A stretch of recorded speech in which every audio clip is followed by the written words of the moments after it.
Hey Aries, welcome. What I'd like to do for you now is a 3-card spread. Recent past, current situation, and moving forward with a couple of clarifiers, and finally an oracle card. So let's get started.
So I can't tell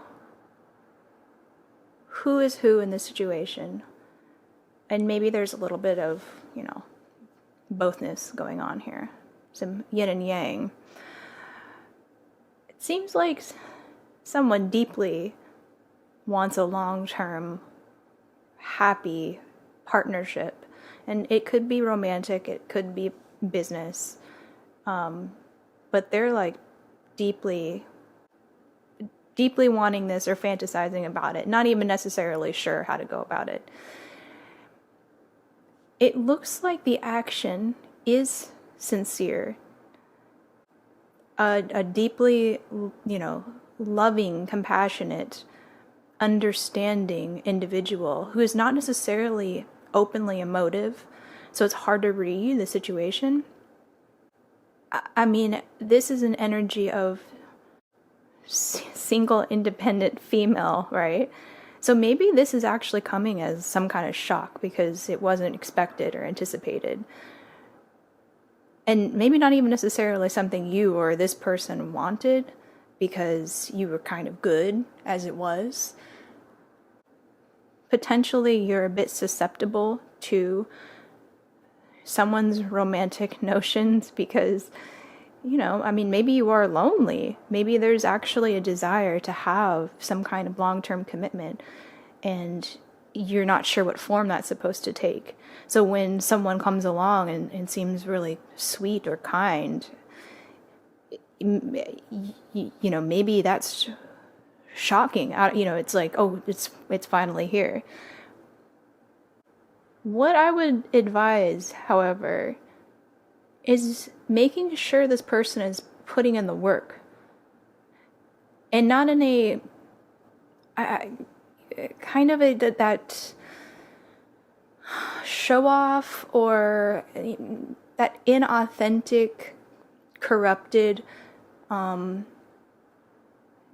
to dominate a situation or dominate your feelings because that's how they've been trained to demonstrate their worth as a man or masculine energy. Again, masculine and feminine energies can be for both men or women. or I should say in between as well. But it looks like the way forward is really stepping into that passivity, that allowing someone to woo you, to see if they're authentically interested or what this relationship really means. Because it could just be, someone that's kind of an example of what you're looking for, or a mentor, or even a father figure. It doesn't necessarily mean a romantic partnership. And for you to embrace the feminine or soften up and that vulnerability, I think is really going to teach you something about yourself and the power that you have as a feminine energy. Those dynamics are really the traditional forms of courtship, and leaning into that, yielding aspect of yourself, I think will really show you what you're worth in this relationship or this dynamic, and moving forward, how to maneuver these sorts of things as well. And maybe ultimately that will lead to something long term. But you won't know that until you've been patient enough to see it through. I'm going to pull an oracle card. Wow, heart. The heart is the symbol of fulfillment and joy. Romance is in full bloom for you to enjoy. Serenity rests deep in thy heart. Loving yourself is where it should start. So, isn't that the truth? Yeah, be the woman, our feminine energy. Treat yourself. Enjoy being a woman and see what kind of real relationship or respect that attracts. Don't play that game that we're taught to play to compete. Soften into yourself and see what fruit that yields. All right, that's where I'm going to leave it. What are your thoughts? Thank you again for spending time with me, and I hope to see you again. Take care.